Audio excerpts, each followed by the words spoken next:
Hello and welcome to the Bull Mountain Brothers podcast with your hosts, Ramsey Rutschke, Riley Rutschke, and Sean Morris.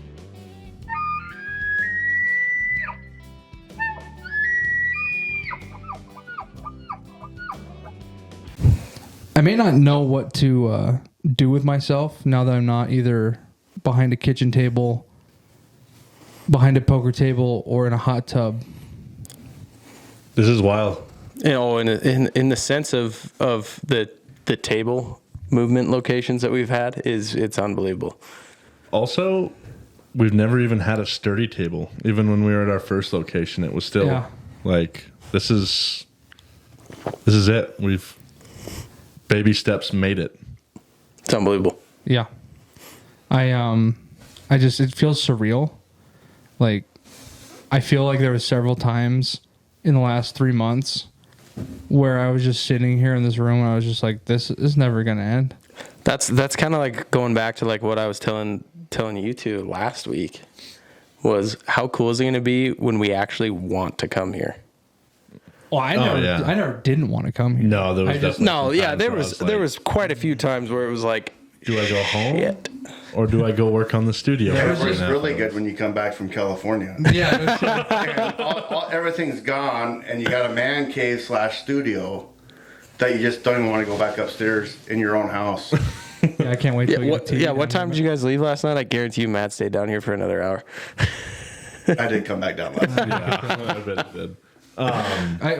We did save the hardest part for you, though. Getting that bowl down here was almost excruciating. It worked. We had about half It's an inch. definitely staying with the studio and going with the house up there.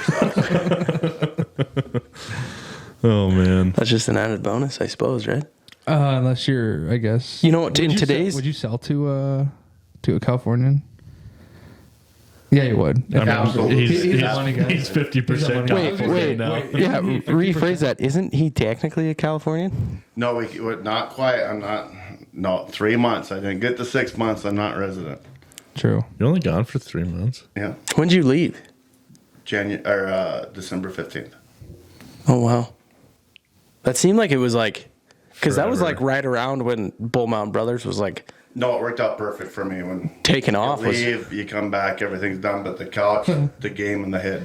There's a company just started in your basement when you get home. It's crazy to think about, though, because it seems like it was like forever ago that we started working on the studio. Did you hear you swallow just now? Yeah. Are you all right? I just about hiccuped. Was that medical? I got a little Western for a second. But, like, I mean, honestly, like, think about it. It's like, does it not feel like it's been 6 months to a year working on this place? Oh, yeah. It feels... Yeah, it's crazy. Like we were saying, it's just, like, every time we came here, I was excited because we're always doing something different and getting, like, progressing more and more and more. But there was just, like, when it was, like, 7 days in a row of me pulling in my driveway at, like, 2 in the morning, I was just like, I could be done with this for a little bit. Did you not feel like a point in the mix of all this that, like, it felt like we weren't getting anything done?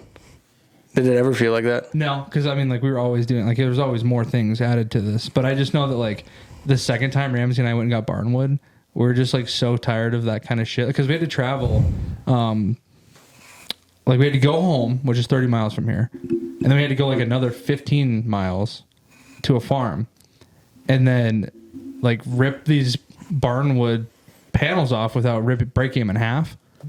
And there was, like, a trick to it. And so Ramsey and I were just so over it that we just started breaking down doors off the barns. Oh, yeah. We stole 2 doors off the barns, which, they're going to burn down the barns anyway. So, Yeah. We're saving all of the... saving the history, dude. Yeah. We should, like, brand into the board that ranch name. Yeah, that was definitely I mean, the first time that we brought this in to get the backdrop of the set done, it was like, I heard from you guys right after work that you guys were, we're going to go out there and get it. It's like, we should be, hour and a half. And I was like, cool. So I think that was the day that I was here for like almost. Yeah, you came here at like noon. Yeah, and was hanging the rest of the sheetrock. Right. And then I get a call I call Ramsey at like 8:45, and I'm like, "What's going on, dude?" And he's like, Yeah, so we didn't bring tools to do this, so it was caveman style out Okay. there. We grabbed a 4 Now, hold on here. There is a whole part to this story. So I texted one of the landowners that I'm really good friends with. I was like, hey, I remember like going out there and hunting. There was this old homestead that was way out on the prairie. And I was like, hey, can I steal some barnwood for that? Because I had this idea and whatever. He's like, let me ask my brother because he's the one that's living at the house now. I was like, all right, cool. Text me back. He said, hey, he's got some piled up. He said, word for word, I have some piled up in the front yard. You can just come take what you want. Now, when a farmer tells you that something is piled up in the front yard, you better make sure they don't mean it's still in the form of a building. I thought he just had piles laying there, so I was like, I don't need any That'd tools. be too easy, though. Come on. But we were also like showed up on like a 15-degree night Yeah, it was with no tools. So like we borrowed like a flashlight and a crowbar, and then found the landowner found a like 2-foot 4x4, and that actually worked better than anything because you could just stand inside and just pound out the boards, and they would come through the nails without like, because if you use a crowbar, it would try to break the boards in half. Right. Yeah, that was an adventure. More surface area on a 4x4. So next time you go hunting out there and you walk by, like you're walking out to the rim, you can be like, hey, stole the boards off that thing. Yeah, it's just like front of a building, giant gap where you can see everything inside, front of a building, and it's all one long building. So, What was your favorite part of building this? Building the finishing it. mine was definitely when the night that we got the platform done and put the table on it. That was No, yeah, that was Like that sick. was when you like knew it was like next level from like just because I mean we had the table in here way different than this. Oh, yeah. I mean this table has been absolutely Frankenstein to death. I mean Right. it's beautiful. We turned it into Polish the this. turd, man. And we were a little skeptical on the size of it, but I mean, like, I feel like the four of us are sitting pretty comfortably right now at this table, right? Yeah, I definitely wouldn't go any smaller. No. no, but I don't think that like I don't think we'd want to go any bigger either. I think this is perfect. And I think that, like, Riley, you and I had that conversation. It was like, when this actually got done, it was like, I feel like all of us had the idea that the table needed to be so big. yeah. Like, in our retrospect, in our visions, it was like, you know, we need this big ass table where we can get 5-6 people to sit on it. And then we built this thing and we're like, you know, that's kind of perfect. Yeah. Well, it's like a 6-person table if you have 6 Seans. Yeah. I don't know. I don't know five, about, I don't know five about Seans, 6 Seans. 5 Seans. I don't know about that. Well, 5.5 for sure. I know it's kind of like interesting to think about like when you're telling people like I'm building a set, like a studio set to film an audio podcast. You know what I mean? Oh, yeah. It's like all this effort we put in this is all for video for like something that we're like 80% audio at the moment. But like, I mean, we got cameras on cameras right now. But But the crazy thing is, it's coming back from California and walking into this. I mean, it's something where you leave and you got just junk stacked up in every shelf, and then you come back and you're envisioning something that's totally different. You kind of seen a little bit of the podcast on YouTube, and you walk in and you're like, holy cows, I'm so proud of what you guys have accomplished and what you guys have done. Was it was there a thing like did you like it? Like we walked in, was it like, oh yeah, this is definitely like I can roll with this. This is, or was it like basically, to sum up Riley's question, what was your first impression of this place when you walked in here? yeah. Well, once I got past the basement part, Oh. with everything that went in the other room, and walked in here, I was like, holy cow. Then I walked back out to go up the stairs, and I was like, holy cow. Well, I think that the thing that I was the happiest with is like we were kind of skeptical in the paint scheme in here, and like you and your wife to tell us that like it looks really good and like we picked good colors. That was pretty Yeah, like worked out. relieving. Because I think eventually what we'd like to do is tape off some mountains and do like the opposite color. You know, like when people come in here, it looks like a mountains, bull mountains in the back, and then have someone like maybe stencil in our logo on that big wall. That's like that video we put out today. It's This like morning. Yeah, this morning. It's like the part that I feel like I left out in that was it's done, but it's not really done. I mean, Yeah. there is always going to be tons of things that we're adding to this. Like we still need to trim that window and Get our TV in here. yeah, that's what I was gonna say when you guys were Our talking pictures. about when talking about Matt like coming down here later. I was like, dude, we don't even have a TV in here yet. You won't even know. Like once we can sit down in here and just watch, you can go through our own stuff on this TV.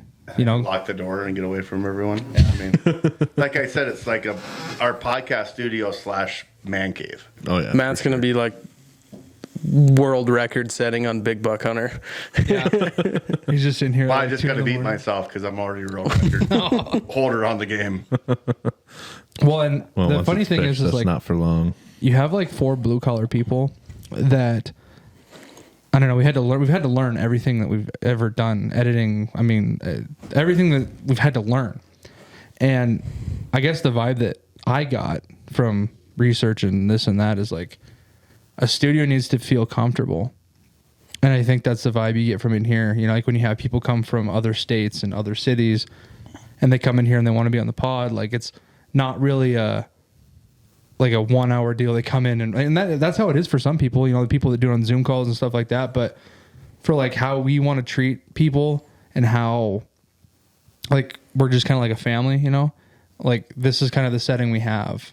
to It's bring people comfortable. in. It's Well, like, it's super homey when you get Well, there. and Right. the best way I can describe it is like for us who've been there, but like walking into the lodge at Dave's, that makes you just feel like you're at home. Yeah. It's got that. Well, the lodge is pretty good, but I mean, all honesty, I compare this to camp. yeah. Yeah. Like the lodge, I like the lodge. I love the lodge. Don't get me wrong. But you walk in there, but it's still like a house. Right. Like you can't True. just kick back and do what you want because you kind of got to keep on your toes a little bit. Where Right. the studio and camp, when you go out to the cabin, which you guys will see this week, this Right. coming up week for the turkey hunt, is just, I mean, it's another man cave. Right. Just not as luscious as this man cave. and you know, it's Right. funny that you know, you walk in, kick your boots off and sit down and have a snack. You know, you don't have to worry about. You know. Yeah, or like even like when you have like a sorry, Sean, I'll get you. No, you're good. You pop. Dude, it's gonna be interesting when we do the 4 of us, or we do 3 of us, or 2 of us, or 1 of us, but 4 at the most, without a guest. Trying not to talk over each other. But anyways, like another aspect I feel like I see from the studio feeling so comfortable is like, let's say it's the 3 of us interviewing someone, or 2 of us interviewing 2 people, or whatever it is. If they come with their wife or their children, maybe not children. I mean, I don't know what people are bringing to podcasts, but if they're traveling with their significant other or something like that, this is a comfortable feel. Like they can hang out on the couch, watch what's going on, and for a lot of people, and this is kind of like what we talked a long time ago about, was like, let's say, like your dad comes on, right? Absolutely. And like an older person comes on that has all this knowledge and stories and stuff. I think it would be really like fun for the family to be able to sit and watch it go down, you know, like something like that. I mean, maybe not your family in particular, but maybe we have a guest and they get to sit in and watch their, you know what I mean? Storytelling here. Well, absolutely. Just like Macy actually texted me earlier, right before the podcast. Are you guys started yet? Yes. But she wanted to come watch the podcast tonight, and she's able to do that. She can come sit on the couch, and Esther chills out down there. And right. I heard the same thing from one of our buddies that the 3 of us know, that was like, hey, text me next time you guys are recording. I just want to come sit on the couch in there and watch it. And I'm like, Yeah, we only have a $30 entry fee, That's so it's right. good. well, but I mean, Friends you do have discount. a full bar. I Yeah. mean, for $30, I mean, it's a hell of a deal. Yeah. so like back to like what I was originally going to say is like, I feel like, I mean, at least for the 3 of us, I don't think we really ever had I didn't personally had the idea of man cave, you know, situation in this room. Yeah. I mean, did you? I think it like manifested itself as we like you realize that you have this like this room and it's a certain square feet and you got to fill it with stuff, and you're like, once you get to that point where it's turning into like you can put whatever you want in it, like you can put whatever feels good. And you know, like I guess when you first started it was like, oh, we have this corner part of the room with this nice backdrop, this nice table. And then it was like, no, we gotta do it right. You know, like we gotta show people what the process is about. And like sometimes that stuff on the computer is challenging. And like you want to, like it's gonna be nice to be able to like take a break and just go sit down on the couch for 5 minutes. Right. And it's funny that Matt, I mean, brings it up twice now. It's like I never even thought of the idea of this actually being like a hangout zone / man cave. Like I seriously thought it was going to be like maybe not 100% thought it was just going to be show up and work type deal. I mean, I figured between the four of us, it was going to turn into something a little bit like this, but never anything like it is now. I mean, it is crazy. Well, let me ask you guys a question. As like, you have two business owners in here. You guys probably, and especially you, you've been through the business and whatnot. I'm trying to not say you're old without saying you're experienced. You can say it. You probably didn't want to get into another business venture with close people that wasn't fun. You know what I mean? Like that was like annoying to do. And that was kind of like, there's challenges to this. Like we all get to not combat, but like get our ideas together, and we might not agree, but we can come. I don't know. What I'm trying to say is like this company needs to be like a good experience for everybody instead of like a blue collar deal where it's like work your ass off and don't do anything else. And I think we're like capturing that atmosphere. Right. And like leading off what you said, I have a good question for Matt. It's like, besides, not trying to say that he's an old man or anything, but like the three of us are obviously younger, and we're kind of more in that era of generation that's like revolved around this kind of stuff. And like, what really like struck you that like you wanted to do this? Well, like I told Ramsey and Chum Lee last night. I'm glad this is manifesting itself as we speak. Oh, I love it. Is a real good friend of ours, one of my dad's best friends that got him into trapping. He lived to be 100 years old. He was born in 1893. Died in 1993. In 1981, he had an interview for the college out of Missoula. And he's been gone for years, and I found the recording probably 5 years ago. And Dad hasn't heard his voice in, 30 years. Or going on almost 30. And being able to listen to that through, just brought back hearing the guy's voice. Reading something is one thing, but hearing the voice, that really wanted me to be in you guys' podcast and be part of this and bring my dad in and different people. Even for my daughter, when she has a kid and I'm gone in 50 years, let's say, they can come back and watch this on YouTube or listen to us on, probably by that time, Spotify won't be there. This will be like the CD or something, Right. Yeah, this will be like, you can like click a button on your wrist and then floppy disk come back. Matt's voice comes back up. I'll show you. No, it's even easier now than it would be for you to listen to, like your dad to listen to his buddies from back in the day. Well, the thing is to have for instance, with my dad, I can't wait for my dad to come on this podcast just because he has stories that I can't tell the same passion that he has when he tells them. Firsthand, yeah. And when I tell him, it almost sounds like you're kind of adding stuff to the story. Yeah. Because you don't have the passion. You can't see it in their eyes and their face and their gestures while they're telling the story. And it just comes alive when you have somebody in person telling their own story. Right. And I feel like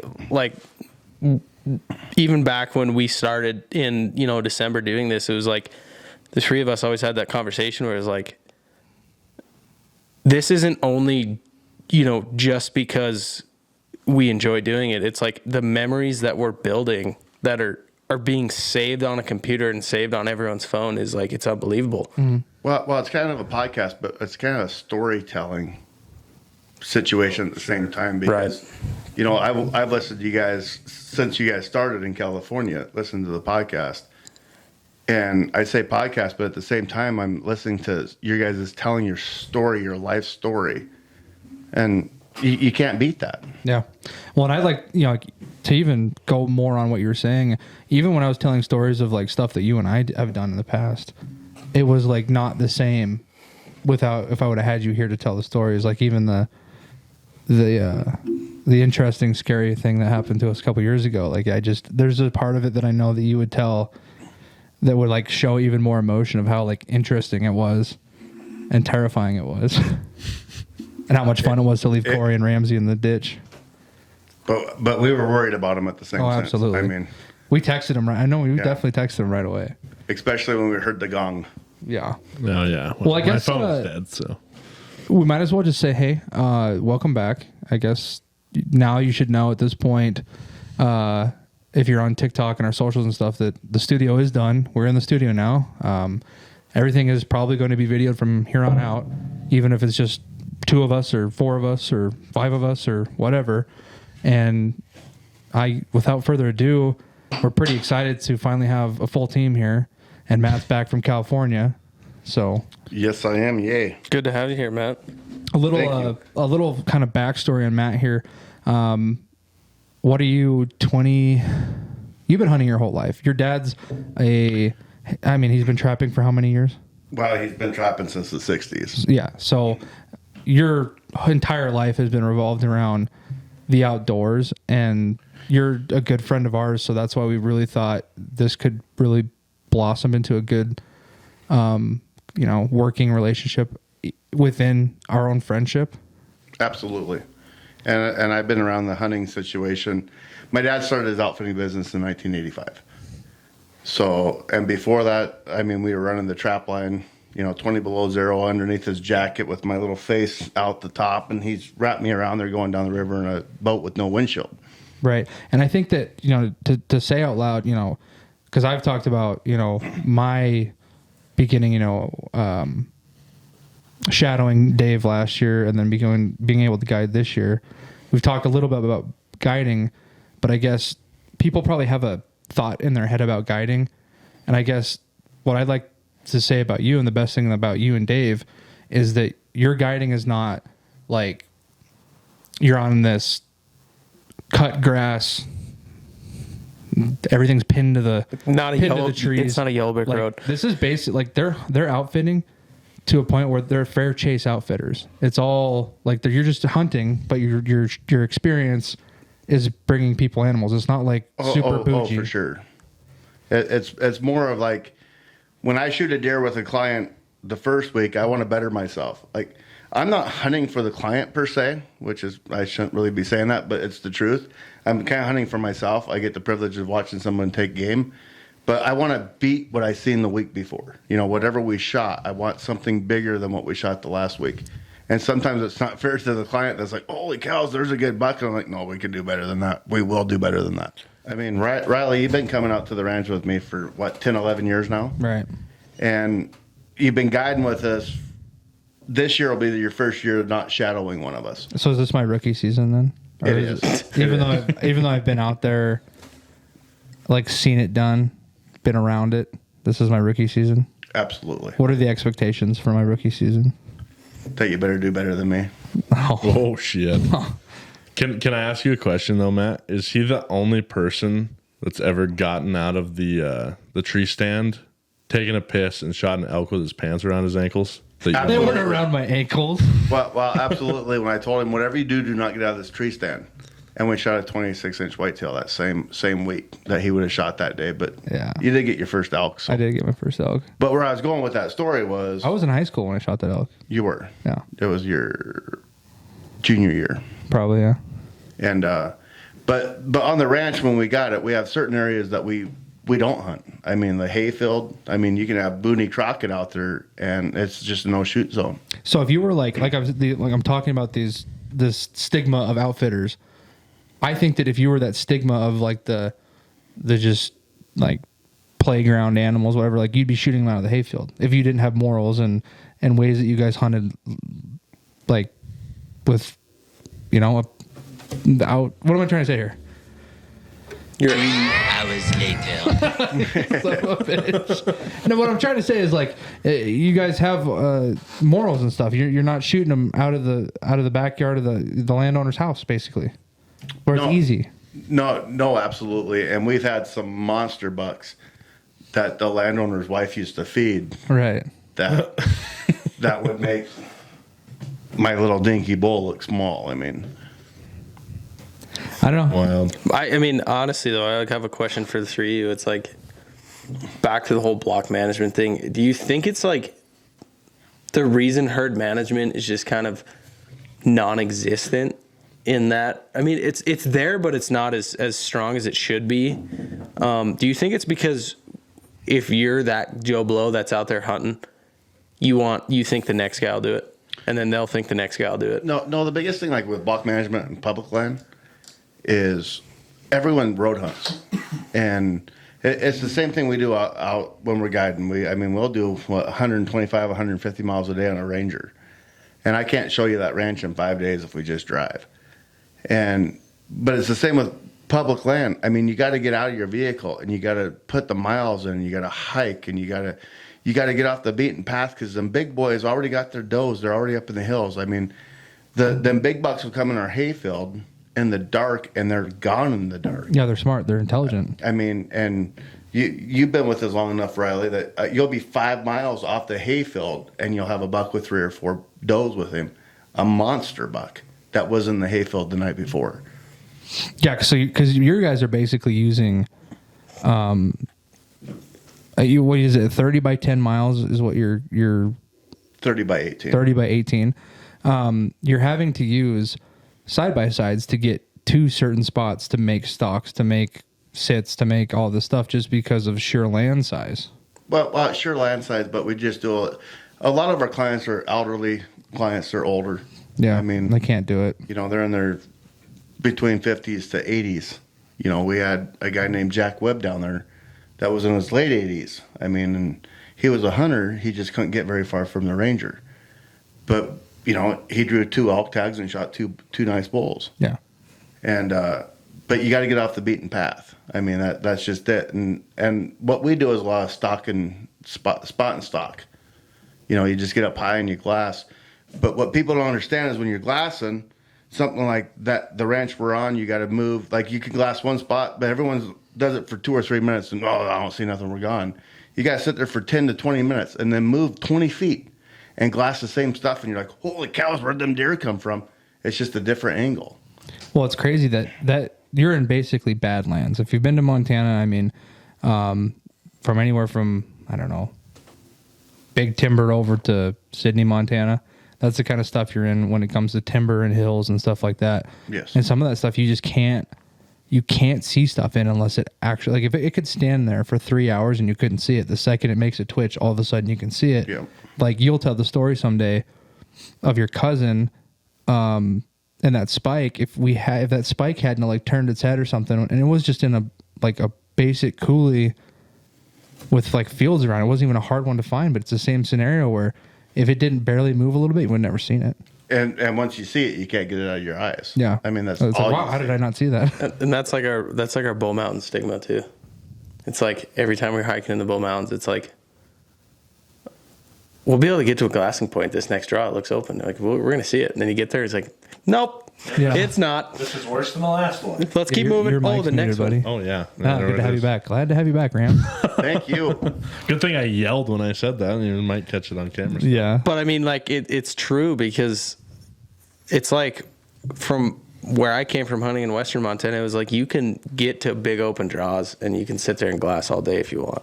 Yeah. And then that's why I always had that giddy little attitude when we'd be in the Bull Mountains, and I'm like, oh, there's going to be, right up there, glassing spot. We know we'll get there. We broke that out of you pretty fast, didn't we? Get there.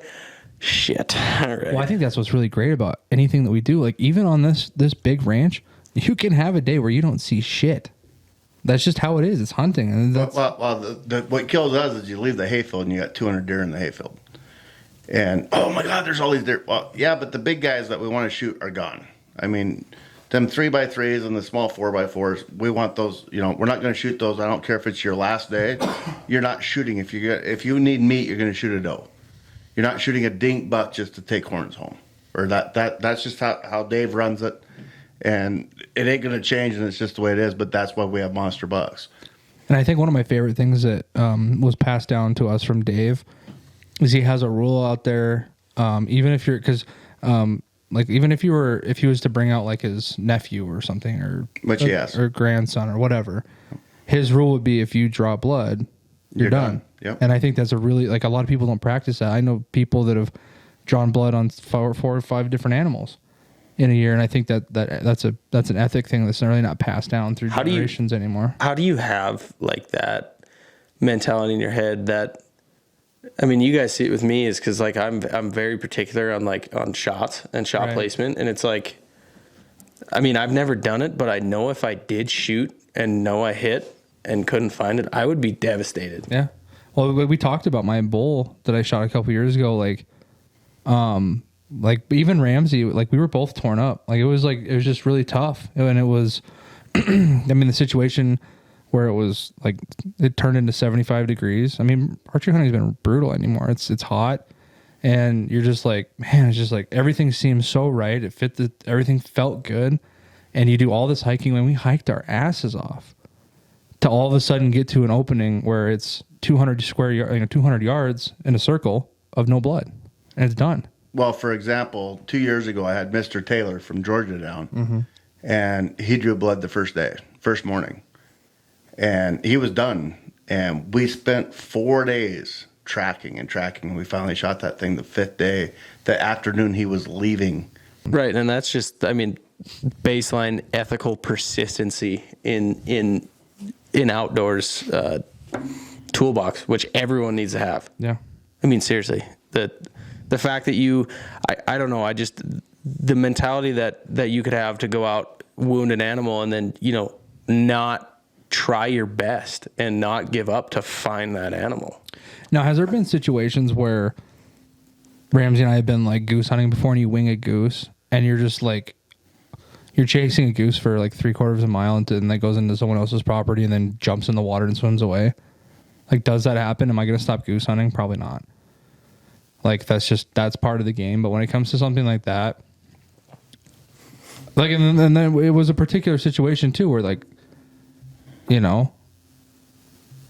we did the best that we could do, and that's why you're broken hearted at the end of the day when, it's like you lost your, like, that's it. That's what you get. There definitely is a line for how persistent you can be on chasing a wounded animal. But I feel like if you're ethical enough, that you feel like you never cross that line until somebody else will tell you, hey, we've been doing this, we've been looking, we don't have any sign. Like, I feel like like having that in your mindset as a hunter is I mean, it's definitely key in that, because I feel like, I mean, I know Ramsey personally from how much I've hunted with him, that guy probably wouldn't stop trying to find a wounded animal. No, and that he was the one that was pushing us that day. Now let me ask you a question, because you were headed out that day, you were not available, and we sent you pictures of like, what's your honest opinion of like what in that situation, like what happened? Because like we think about it today, like we're still like beat ourselves up about, like that would have been my first archery bull. I would have probably cried if I would have found that thing.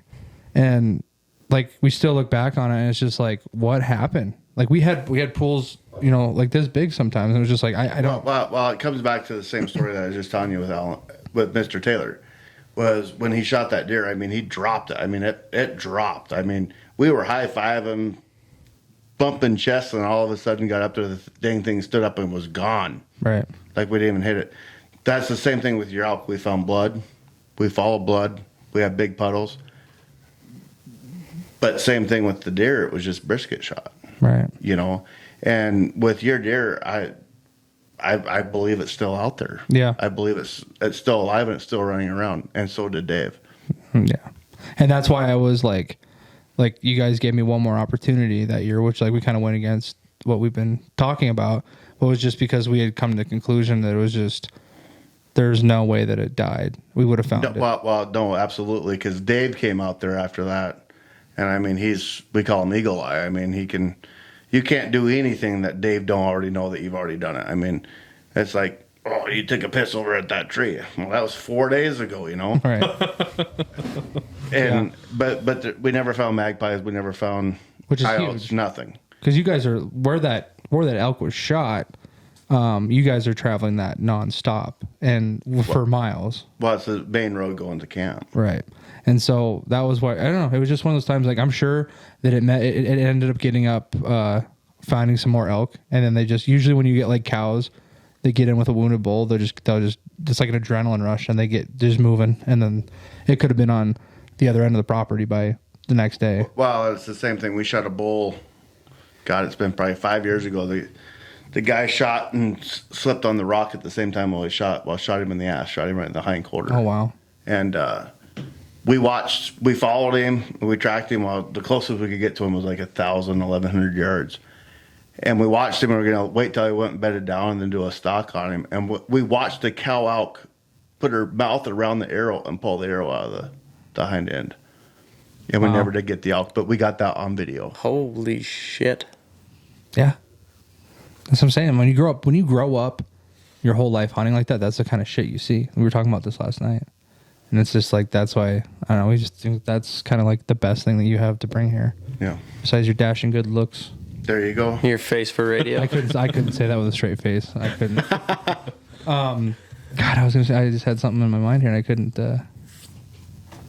And then a jingle from Rams. Yeah. So, kind of going back on, kind of just starting this podcast. What is it like for you to like? This has got to be completely alien, in a way. Well, yes and no. I mean, I've listened to you guys jabber on for 3 months. Right. Do you have a trucker headset for when you drive? I cannot answer that. I don't have a headset, but I have Bluetooth in the truck. Oh, okay. Like, hey, Swift truck. But we're driving all over the road. Is that a thing for you too? I always hear about that. They just people dog on Swift drivers. Well, they're pretty slow and they're pretty stupid. Is that like the Spirit Airlines of trucking? Well, it's kind of like, when you tell someone to stay in a tree stand because there's a 23-inch whitetail that's running around all the time, and then he calls you on the radio, he's like, I shot an elk, and you're like, God damn, I've never seen an elk come through that, ever come through that valley. And then you get down there and he's like, oh, I was sitting in the tree stand, and I can't sit there no more, but I shot this calf, which was still awesome. It was good for you. But it's kind of like if you'd have sat in the dang stand like I told you to, you would have shot that monster whitetail. You know what's that funny? would now be on our wall in the studio. You know what's funny is that you're not the first person, not to dog on Riley by any means, but you're not the first person to tell a story about how Riley hasn't stayed in the spot where he should on the podcast. Dude, and it's weird, dude. I don't know if I don't have patience for sit hunting. I just can't which I want to get into it more. Well, he's full of shit right there because he can sit for 3 hours when he hears bulls bugling below us. I'm just an elk guy. I don't know what it is. I love deer, and I really we talked about this a few months ago where I did have a chance to shoot a pretty good whitetail this year, and I'd be pretty jazzed to do one, but I'm just an elk guy and everything about it. I don't know.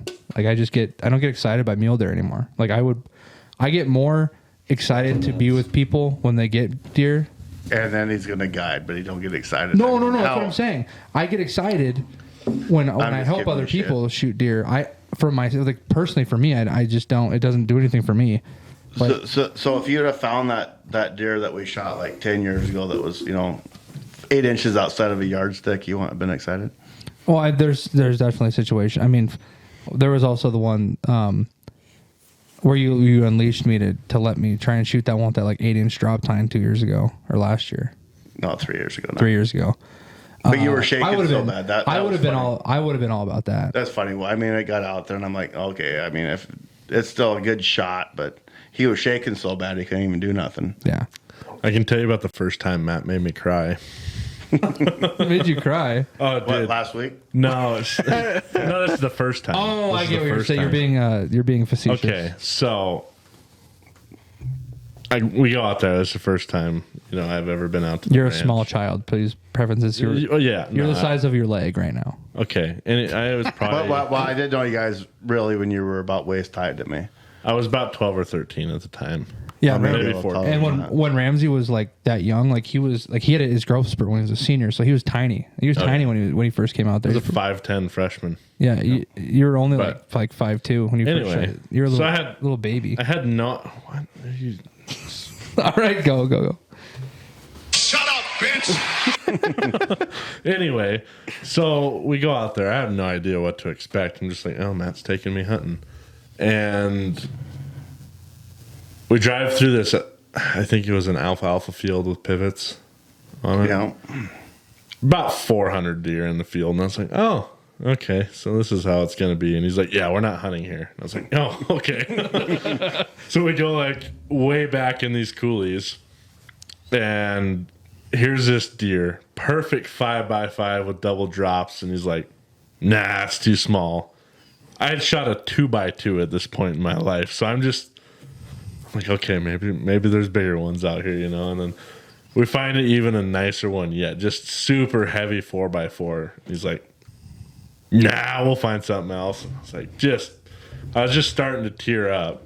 And then, like, I don't know, there was 2 or 3 more instances, and my dad looks at me, I'm just bawling in the back seat. So I'm like, I'm never going to shoot a fucking deer out there. This guy just brought me out here to show me all these deer he has on his property. And then finally I don't remember what field it was in, but there was about, 40 or 50 deer in this field. And he's like, all right, pick one. And I was like, 12 at the time. Like, I don't know which one to shoot. And then it was that velvet deer. Yep. That was the one where, like, yeah, I'd probably never get another chance to shoot one of those, which surprisingly I've had like 3 more chances since We then. did last year. Yeah, but he also got you on a double drop tine whitetail, and you fucking muffed I it. You did. fumbled That the was bag. that same. We walked up to the edge, and Matt's like, "Holy shit! Look at the size of that whitetail!" And I'm just like, "Where?" And he's like, "It's right there." And I'm like, "Yeah, I don't see it." And then finally, by the time I see it, we're like right next to the neighbor's place. It jumps the fence, and it just like turns and looks at me like, and I'm like, "Oh, Yeah. sweet." But no, that was just super cool, super fun story. But I did make up to it and take you to my honey hole, my secret elk spot, and let you shoot a cow, though. That is true. That is true. I haven't. I wasn't even. I had to find that place on my own. Really? Yeah, I bet you still haven't found it. I probably haven't. But we saw a lot of elk that day. We did. I bet we that- saw 200 elk. That was day. 2021, dude. It was the year of 2020. Yeah. And it was super funny because we go to this one spot, and Max like, there's gonna be at least a 380 bull on the other side of this hill, and we like drive over, and I was like, dude, there's nothing here. And then all of a sudden, this bull just like walks up out of the thing. I was like, oh, Yeah. okay. It was like that everywhere though too, and I don't know why. Like even at our spot, we saw like 150 elk that like normally you don't even see. We saw elk every single time we went out there. I don't know why. Well, not every time, because then we had the scary day and we didn't see nothing. And it Yeah, quiet. that was the one day. The only person that seen something was Corey, and he was just seeing himself. No, we saw that one way out on the. You other guys end. might have. We didn't see nothing. We went to our honey hole. Well, it was before. No, It was before the we gong. We split saw the up. spike. We saw a spike down the bottom, right before the gong happened. Okay, Or maybe that was a different day. We've gone too many Yeah. times. I don't even remember. I can't remember. But I just remember the day before we came back and we seen that 400 class bull. That was just Godzilla up on top of that ridge. yeah. Well, we saw him again. You guys left me at the watering hole. With, Dude, it was. He like, was- it he was 100 coming to the yards. water hole. He was 100 yards from you. really? Yeah, it was, we were. There was a coming- whole herd of them, and they were coming to water. They just didn't come soon enough because I mean, by the time you guys saw them, it was dark. That was the scary night. We didn't see any elk. All of a sudden, Matt and I bumped that coulee, and all the elk were coming out of every crevice in the whole place at dark. And then the elk comes across the headlights, and it's like this. Oh, It was the biggest bull I've ever seen personally. And yeah, and he was all white horn too. It was crazy. All white horn, perfect set. It was a typical 7, ghost. monster 7. It was a ghost. But we saw him a second time that year. As we got snowed and I out. guarantee that fire bull's his offspring. Oh, absolutely. They have the same like that. The Royal's like 10 feet long. Yeah. I mean, not that was No, quite it's an not 10 feet, exaggeration. but it's huge. It's monster. But we did see that giant 7. We got snowed out the last weekend of season, and we had to get out, or we would have been stuck We're there right on the fence line, right on the fence line. Like coming to us.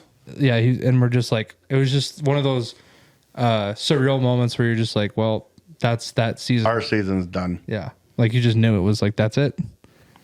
Like as you're leaving and everything's put away. But yeah, I don't know. Some cool stories. I mean, that's all the stuff that Matt can bring and we can bring with Matt. And we're going to figure out a format that works, I guess, like for, I don't know. We'll talk about it when we come back from break. We're going to kind of talk about like the structure of where we go on from here now that everyone's here. And then as well as like, again, I'd like to know a little more about like what it's like for you to all of a sudden be on a mic and headset. And then like you kind of have to change your life, not change your life, but like now you have to accommodate time to be part of a media thing and put your face out there. you know? Absolutely. So we will we'll be right back and we'll talk about a few more fun things here.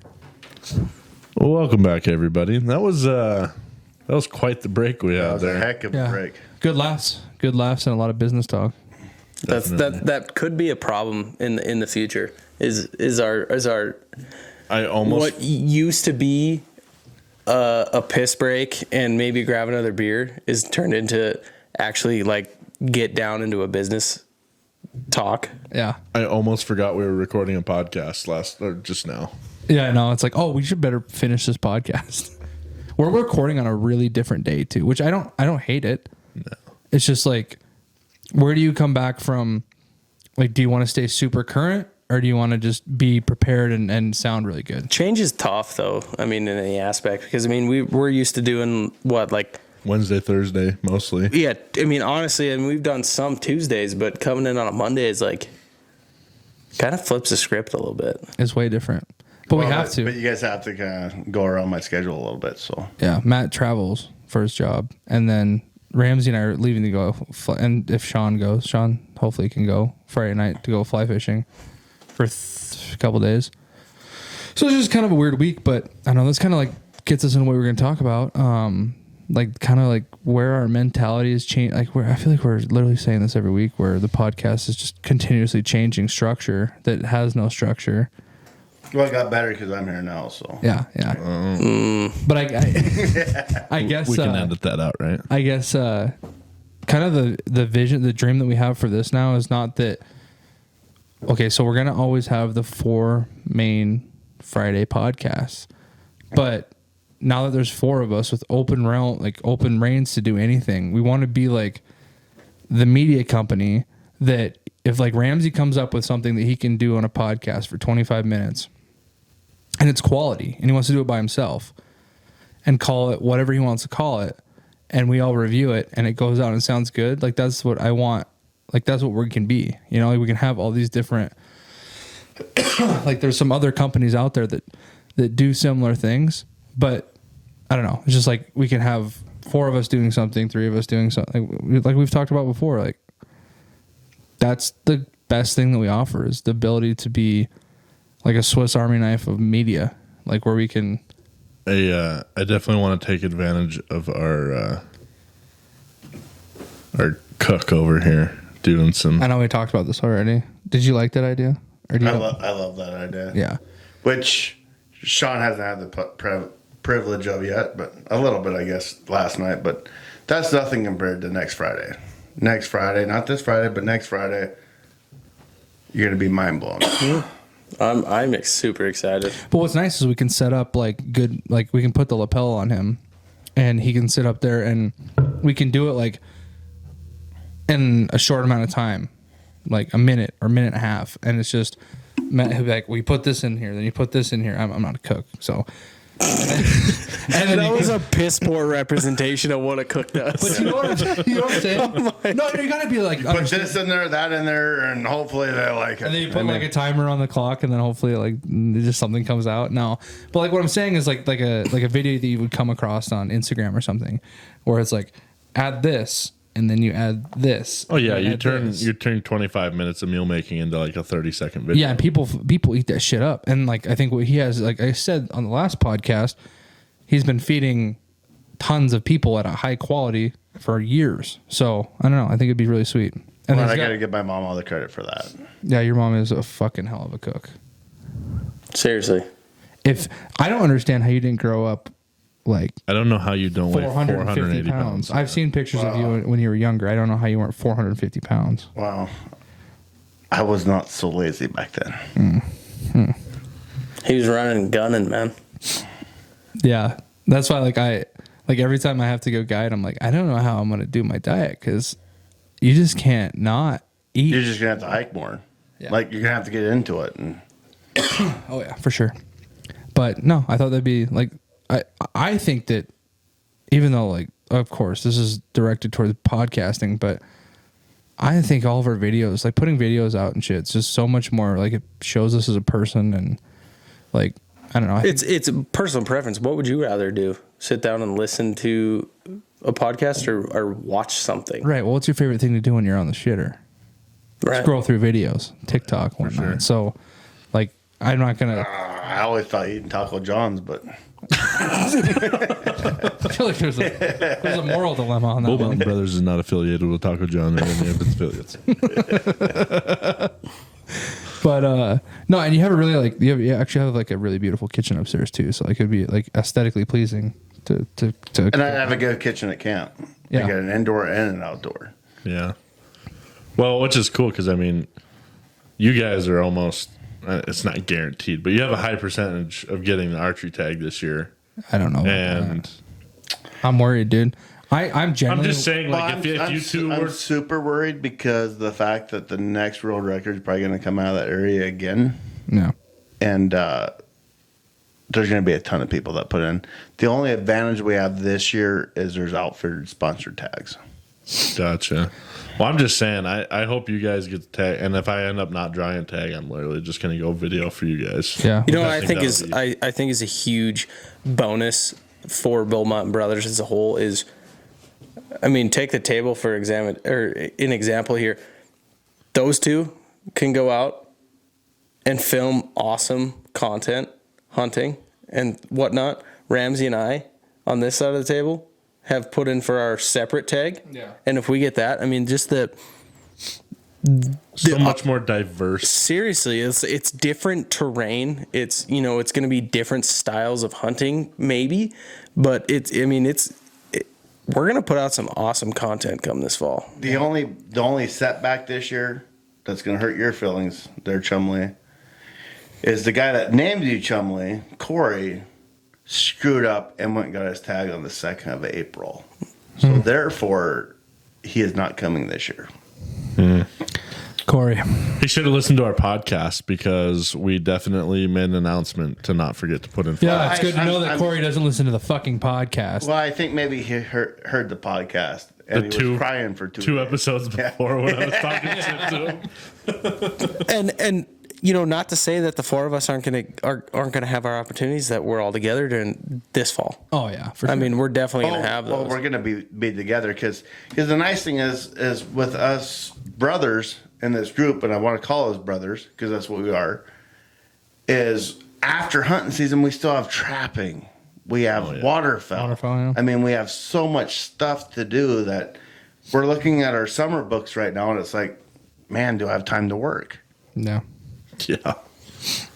Do I want to work? Well, I think what we keep running into is like we're going to fish. Like that's what we like to do.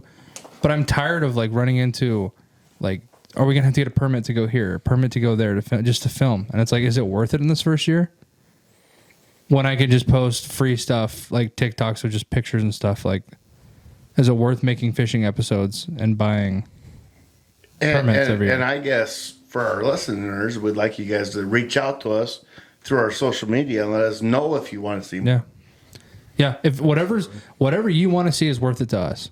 If This isn't a podcast for us. It's a podcast for you guys. yeah, I'll meet Absolutely. every now and then. And this is a heavily used sentence on this podcast. Bull Mountain Brothers is not just a podcast. We are a media company Right. based around the outdoors.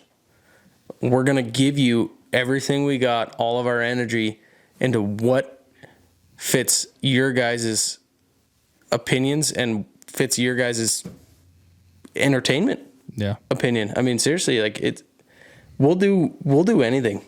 But I think that's what's like just bums me out though. Is like, and maybe did you research for filming? Was fishing included, or did you look up hunting? It's just filming in general. It's filming in general. So like, if you're a bird watcher, you'd have to get a permit. And I don't know, because looking at it, the prices are set more for like people that are shooting movies. Right. So it's like, in I'm gonna have to like go, because there's a department that deals mainly with filming. right. I need to call them and talk with them, because when I read it, they were talking about crew members and like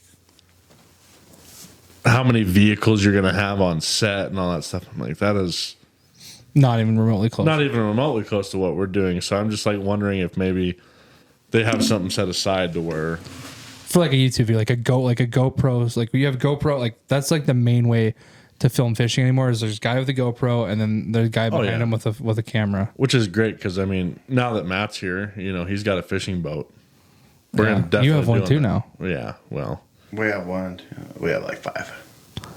And we got the 50 horsepower. Get it Suzuki. fucking right, We have the- Ramsey. dude, Jesus. God, we didn't even talk about Ramsey and I took the little chub out for the first we red did, the other yeah, night. Yeah. And just per usual, slayed rainbow trout. I don't think he knows what the chub is. But Oh, can you fill me in on that, please? It's a black pearl.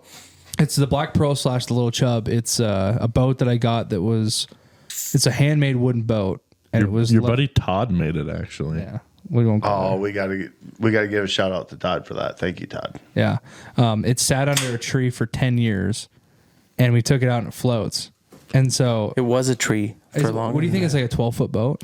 Maybe 10 foot? 10 foot probably. It's a 10 foot. It's if you get to the side a little bit, it's a little tipsy. You get 3 big uns in there. It's We fit 5 people. Well, we probably need to run the hard and pick up our Dave's 16-footer. You don't use in the 25 horse mark.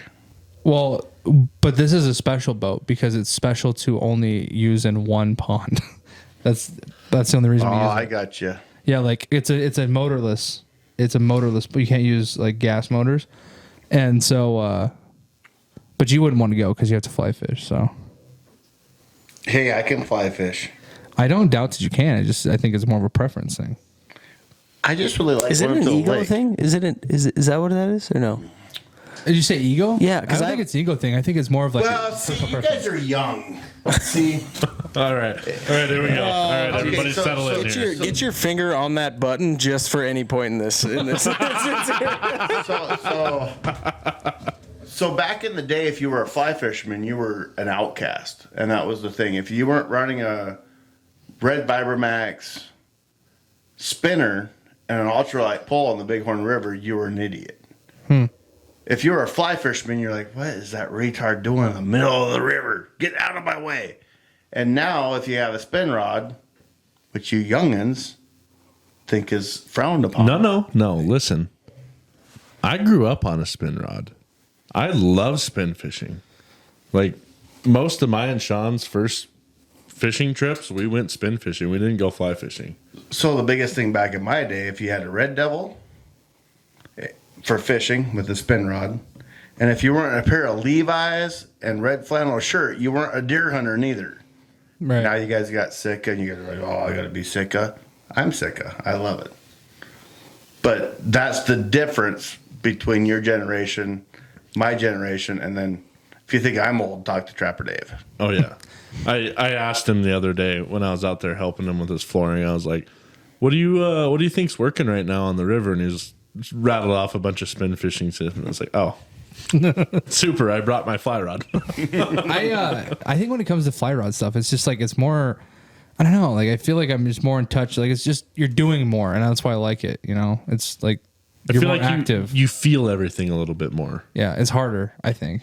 And instead of just reeling the fish in, you actually have to, fight it a little. See, but as a guide, I'm a cheater. I'll throw a spin rod out there real quick, catch a fish, throw a tube down there, suck the stomach real quick, see what they're eating.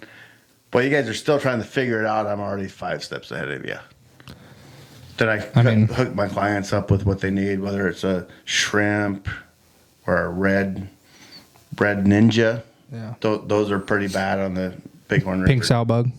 No, the red ninja is the way to go. You don't like the pink sow? On the top 13. You use orange scuds. On the top 13. See, and I always ever fished the top 13. It was a pink scud and a San Juan worm. See, I've never caught a fish. And you off always a had to have a red or an orange. Yep, red or orange San Juan worm. Never have caught a fish off a San Juan worm. Before Never I in started my fishing life. with Josh, that's all I ever caught fish on the That's Bighorn. unbelievable. I've tried so many times. It's like And every time I'm like, why do I have this on 8 here? times out of 10, they bit the San Juan. That's wild. So, okay, well, scenario here. You go to a piece of, like, a pond, and you fish it all the time, and fly fishing works the best. You catch the biggest fish in the best quantity. Are you still going to bring your spin rod? No.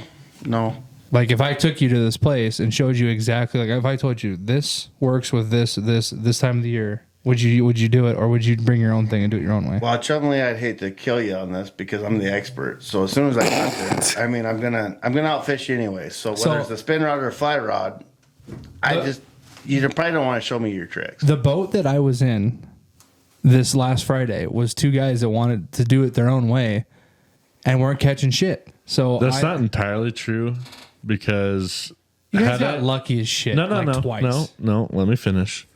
Almost every time I was throwing my indicator out there, but they wouldn't stop moving the boat, Sean. I'm like, dude, anchor up, because the setup I'm doing, you have to be like, you can't be moving that much. Like, you can kind of fish it.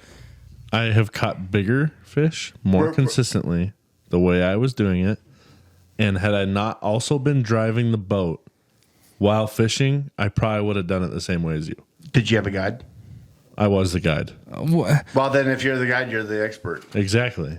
So, but I you're got more done, fish Chumley. and bigger fish than You're done. everybody. And it don't matter. He's the guy. He's the expert. It's just the way it goes. Listen, did you catch fish? Yes. Did the other person in the boat catch fish? We also, I will say, No, to your answer my defense- question. Yeah, he did. Then my job was complete.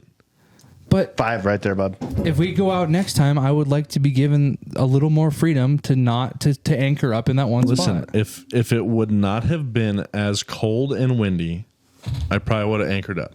Dude, Sean, these guys, these guys petered out. Let me just Oh, Sean, you're still here. intertwine myself into this conversation. If we want to talk big fish, I can show you guys some photos. Oh my How god! many All right, do you boys. How many do you have mounted? Guys- Because I think the winner of that conversation. All right. Shake your dick. All I'm Do saying. we want to go after elk now or deer or what do we want to do? I'm not even gonna go there. We're all experts in our I'm pretty own sure way. I took someone to shoot a spike. He shot a spike right where I told him there'd be an elk. I took the other guy. Sean hasn't had the privilege yet. I'm He not gonna will. disagree with As soon as we go turkey hunting, he's going to be like, God damn it, he is an expert. When it comes to stuff like that, I'm a sponge. And I've always been. I've never contradicted. I've never tried to tell you that I think I know more than you when it comes to that. Not one time. No, because you always know I'm right. I don't know. The only one that's it's a right, respect that, thing. the only one that has more knowledge than me is my dad. Okay, that's fine. And whoever has more knowledge than him, then I I would really like to meet that person. I'm a very coachable person, though. Like, I feel like it's a respect thing more than just. we're going to find that out here soon, like come September. As far as what? Well, you're going to be guiding. Well, yeah, I know. But I'm just saying, is like, if I'll go with you. Like, I respect your years of experience. No, absolutely, you do. Yeah. Sean, come on. Go ahead, Sean. What do you have to say, Sean? I feel like I Riley could took hear that the gears conversation. turning in his head. To the whole new He level. took that so personally. No, I didn't take it personally. No. I just want it to be known that, like, I'm not that kind of person. Like, Oh my gosh, that was hilarious. Was he just sitting over here turning red? He was. Yeah. Trying not to say nothing. here it is, man. Like, I'm not gonna, like, I do know a Here's lot of Riley's shit. TED Talk. I know a lot of shit, okay? And I wouldn't be doing this podcast if I didn't know a lot of shit. But I don't, like, I have a serious problem with, like, guys outside of this that we, like, you know who I'm talking about right now. Like, that want to, the first thing you're going to do is you're going to, like, say that you know so much shit about hunting, and then you're going to fuck up in front of somebody and do something wrong, and then you look like an idiot. And that's just not who I am. And I just hope for me that don't happen next Friday when we have No, I don't Dylan want. on the As show. long as you stay out of the Pinnacle Whipped, we'll be all right. I think that when it comes Don't to bring Sunkist. when it comes to hunting with people, Have you had it with root beer? Yes, we have. Did it taste Yeah. like a Hey, cream? and I'll add this in right now. Boys. Dylan is gonna be happy with whatever happens that weekend, and I guarantee it. Okay. First of all, if we're going to talk about whipped Pinnacle vodka, we're not associated with. Bull Mountain Brothers is not affiliated with Pinnacle Whip Vodka. Matt and I have tried every single combination of every single kind of soda, so don't even question what we've done with that drink. I have no interest in knowing what you two do at the lodge when you're by yourself. It's the cabin. But we did And what choose- happens at the cabin stays at the We cabin. did That choose. is What was true. it? Strawberry or cherry? Was it? Strawberry Fanta, which we're not Ooh. associated with that neither. Yeah, that's the money. Bull Mountain Brothers is not affiliated with Strawberry Fanta or the Coca-Cola bottling company. Yeah, we won't get back on my tangent. I know I was. I know I get on that. You know what I'm soapbox. very happy that you didn't do? What? Let's preface this. Bro, I haven't had to let's preface it. Sean wants to put that on a t-shirt. I do. I want to put Riley's face Chumlee. next to Chumlee. There we go. Let's preface this by. And on the next podcast, guys, stay tuned because you will hear the story about Chumlee. Can we we got to reach out to the real Chumlee. No, we don't have and to do see shit. if we can get. I don't look like fucking Chumlee. Shut up, bitch! Yes, you If you didn't look like Chumlee, I All wouldn't of a call you sudden- Chumlee. When we were in Custer, you were Chumlee. Your girlfriend almost looks like Chumlee's wife. Not even remotely close. They were pushing at that point. I will say that there are some resemblances since I'm a white male overweight that I could potentially look like Chumlee. Yeah, but me and Matt don't look the same. You don't go around calling me Matt. We're both white males. But what do we get every day? Huh? People always ask if we're twins, Ramsey. So where is that going to put us here? Oh, no. People ask if you're twins. All the time. Be real. Be honest with them. Oh, it happens all the time, but at the same time, I'm half a foot taller than you. Yeah, but that has nothing I to do have with your all of face. my hair on my head. Guys, is my hair that bad? Am I not seeing my hair that? You guys can see. This can is see. this is I have a not hat a this is not a shit on Riley hour. Thanks for listening to another episode of Bull Mountain Brothers. Hey, if you're looking for more Bull Mountain Brothers, be sure to follow us on TikTok and Instagram at bull_mountain_brothers and Facebook and YouTube at Bull Mountain Brothers. Also, don't forget to check out our B&B store at bullmountainbrothers.com, where you can find some super sweet deals on some seasonal merchandise and outdoor gear.